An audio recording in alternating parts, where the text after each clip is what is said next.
Hello guys आजिर भिडिओत आमी 2023 और 24 बर्षर current एफेयार्सर विषय आलोचना करिम जिकेइटा आगन्तक हबलगिया एडिआरर बारे अति दरकारी।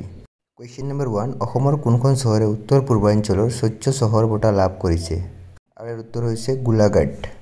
আৰু ইয়াত অপশ্যনত যদি তেজপুৰ থাকিলেহেঁতেন তেজপুৰ হ'লেহেঁতেন কাৰণ এই দুখন চহৰে পাইছিল।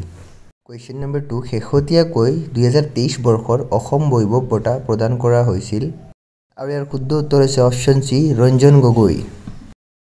নেক্সট কুৱেশ্যন শিল্পী দিৱস কেতিয়া পালন কৰা হয় আৰু ইয়াৰ শুদ্ধ উত্তৰ হৈছে 17 জানুৱাৰীত শিল্পী দিৱস পালন কৰা হয়।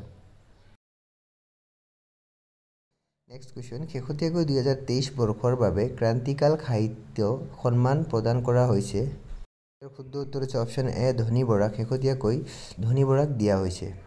নেক্সট কুৱেশ্যন শেহতীয়াকৈ 2023 চনত অসমীয়া শ্ৰেষ্ঠ শিশু গ্ৰন্থ বঁটা লাভ কৰিছে ইয়াৰ শুদ্ধ উত্তৰ হৈছে অপশ্যন ডি ডক্টৰ ৰুবুল মৌত। নেক্সট কুৱেশ্যন শেহতীয়াকৈ কিমান মানুহক অসম সৌৰভ বঁটা দিয়া হৈছে আপোনালোকে কনফিউজ নহ'ব অসম সৌৰভ অসম গৌৰৱ আৰু অসম বৈভৱ এই তিনিটা বঁটা দিয়া হয় অসমত আৰু অসম বৈভৱটো 2021 চনত এজনক দিয়া হৈছিল আৰু অসম গৌৰৱটো ইয়াত সুধিছে অসম গৌৰৱটো 4 জনক দিয়া হৈছে অপশ্যন ডি ইয়াৰ শুদ্ধ উত্তৰ। নেক্সট কুৱেশ্যন শেহতীয়াকৈ কিমান জনক অসম গৌৰৱ বঁটা দিয়া হৈছে আৰু ইয়াৰ শুদ্ধ উত্তৰ হৈছে অপশ্যন ডি 17 জনক দিয়া হৈছে। নেক্সট কুৱেশ্যন কাক শেহতীয়া জ্যোতিপ্ৰসাদ আগৰৱালা শিল্পী সন্মান 2024 প্ৰদান কৰা হৈছে ইয়াৰ শুদ্ধ উত্তৰ হৈছে অপশ্যন সি ৰমেন চৌধুৰী। নেক্সট কুৱেশ্যন জংগলবহুল বঁটা শেহতীয়াকৈ দিয়া হৈছে এই অপশ্যন কেইটাৰ ভিতৰত গোটেইকেইটা অপশ্যন হ'ব কাৰণ 3 জনক দিয়া হৈছিল আৰু এই 3জন ইয়াতে দিয়া হৈ আছে আপোনালোকে এই তিনিটা নাম মনত ৰাখিব যিকোনো এটা দি সুধিব পাৰে। নেক্সট কুৱেশ্যন শেহতীয়াকৈ 2023 চনৰ কনচেং বঁটা লাভ কৰিছে অপশ্যন কেইটাৰ ভিতৰত option A doctor Nagen Saikia এইটো হ'ব শুদ্ধ উত্তৰ।